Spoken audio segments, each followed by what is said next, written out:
Hi friends, இன்றைக்கி நம்ம சேனலில் பார்க்க போகிறது என்னன்னு பார்த்தீங்கன்னா மீல் மேக்கர் குழம்பு பார்க்க போகிறோம். அது செய்கிறதுக்கு நான் இப்போ ஒரு கப்பு மீல் மேக்கர் எடுத்து வச்சுருக்கேன். இந்த பாத்திரத்தில் நான் சுடுதண்ணி வச்சுருக்கேன். ஒரு 5 மினிட்ஸ் இந்த மீல் மேக்கரை நம்ம தண்ணியில் ஊற வச்சுக்கலாம். இப்போ ஒரு பாத்திரத்தை வச்சு அதில் நம்ம ஒரு 15-20 வெங்காயம் போட்டு ப்ளஸ் இது கூட ஒரு 2 தக்காளி பழம் நான் இதில் ஆட் பண்ணுறேன். 2 தக்காளி பழம் ஆட் பண்ணி இதை நம்ம வதக்கிக்கலாம்.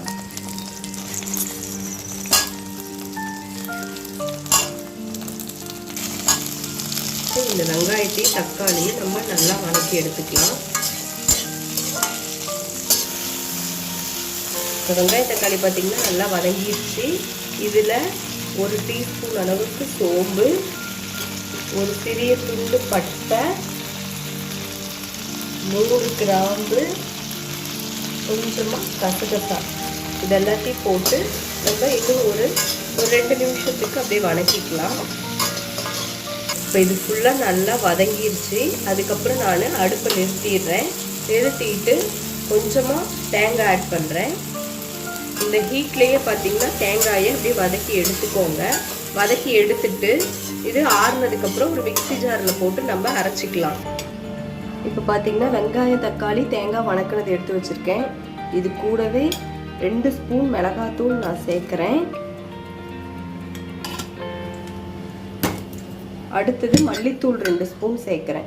இப்போ இதெல்லாம் சேர்த்துட்டு நம்ம அரைச்சிட்டு குழம்பு எப்படி தாளிக்கிறது அப்படின்றத பார்க்கலாம். இப்போ இதை தண்ணி சேர்த்து நைஸாக பேஸ்ட்டு போல் அரைச்சிட்டோம். இப்போ வாங்க நம்ம செய்ய ஆரம்பிக்கலாம். பார்த்திங்கன்னா அடுப்பில் ஒரு சட்டி வச்சு நான் அதில் எண்ணெயை சேர்க்குறேன். ஒரு 3 டேபிள் ஸ்பூன் எண்ணெய் சேர்த்துக்கோங்க. அடுத்ததான் எண்ணெய் காஞ்சதையும் கொஞ்சமாக கடுகு சேர்த்துக்கலாம். கடுகு நல்லா பொரியட்டும்.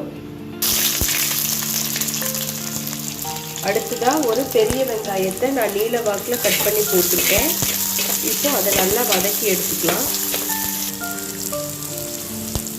வெங்காயம் வதங்கிடுச்சு. இப்போ 1 டீஸ்பூன் அளவுக்கு நான் இஞ்சி பூண்டு பேஸ்ட் சேர்த்துருக்கேன்.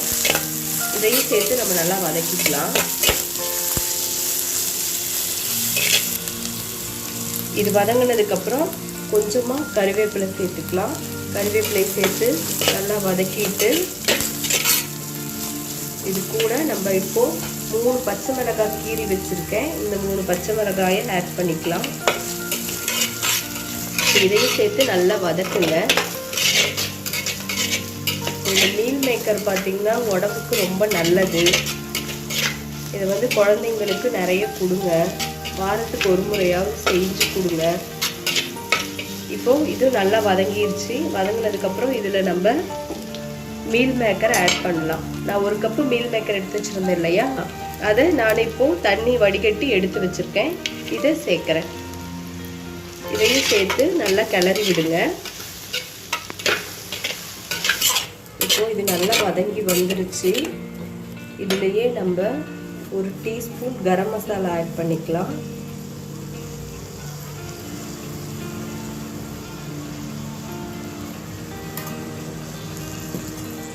அரை ஸ்பூன் மஞ்சத்தூள் ஆட் பண்ணிக்கலாம்.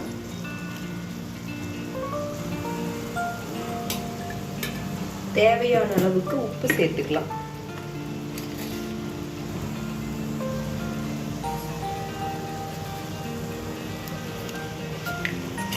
இப்போ இது நல்லா கிளறி கொடுங்க. இப்போ பார்த்தீங்கன்னா இது கொஞ்சம் வதங்கினதுக்கப்புறம் நம்ம அரைச்சி வச்ச பேஸ்ட் இருக்குது இல்லைங்களா, தக்காளி தேங்காய் வெங்காயம் பேஸ்ட்டு, இதை ஆட் பண்ணி நல்லா கிளறி கொடுக்கலாம்.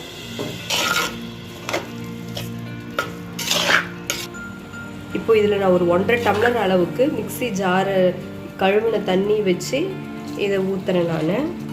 இப்போது இது நல்லா ஒரு 10 நிமிஷத்துக்கு வேகட்டும். அது வரைக்கும் நம்ம வெயிட் பண்ணலாம். இப்போ பார்த்திங்கன்னா குழம்பு நல்லா கொதிச்சு வந்துருச்சு. அவ்வளோதாங்க. இதில் போடுறதுக்கு இனி எதுவும் இல்லை. கடைசியாக பார்த்திங்கன்னா உங்களுக்கு கொத்தமல்லி தழையை தூவிக்கோங்க.